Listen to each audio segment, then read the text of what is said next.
Kidlat News Updates.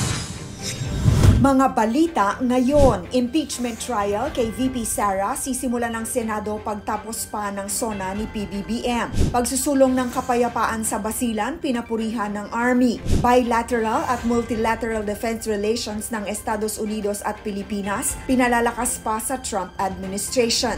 Ako po si Cesar Soriano para ihatid ang nangungunang mga balita sa buong kapuluan. Ngayon, pagkatapos pa ng ika-4 na State of the Nation Address o SONA ni Pangulong Ferdinand Marcos Jr., sisimula ng impeachment trial kay Vice President Sara Duterte ayon kay Senate President Francis Cheese Escudero. Sa isang press conference, sinabi ni Escudero na sisimula nila ang paglilitis sa oras na pumasok na ang bagong Kongreso o isang araw matapos ang SONA ng Pangulo ngayong taon. Most likely when the new Congress already enters into its function, that means after SONA. SONA I think is on July 21. SONA is on July 21, so trial will commence after that date. Binigyang linaw din ni Escudero na impeached na ang vice-presidente. February 5.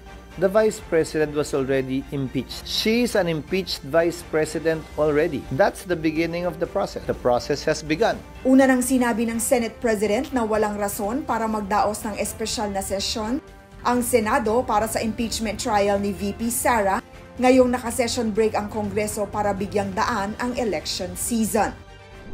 Pinapurihan ni Army Chief Lieutenant General Roy M. Galido ang 101st Infantry 3 Red Arrows Brigade kasama na si Brigade Commander Brigadier General Alvin Luzon sa kanilang mahalagang papel sa pagpapanatili ng kapayapaan at kaunlaran sa Basilan. Ito ang kanyang naging pahayag sa pagbisita sa Camp Luis Biel 2, Barangay Tabiawan, Isabela City, Basilan kamakailan.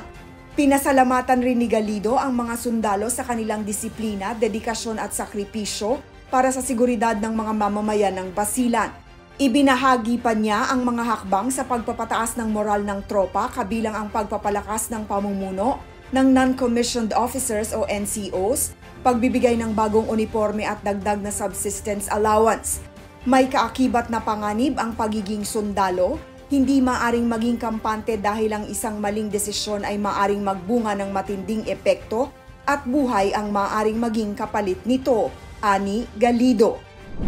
Tinalakay ni na Secretary of National Defense Gilberto Teodoro Jr. at bagong talagang US Secretary of Defense Pete Hegseth ang mga pangunahing usaping panseguridad sa Indo-Pacific at ang pagpapalalim ng ugnayang pandepensa ng dalawang bansa.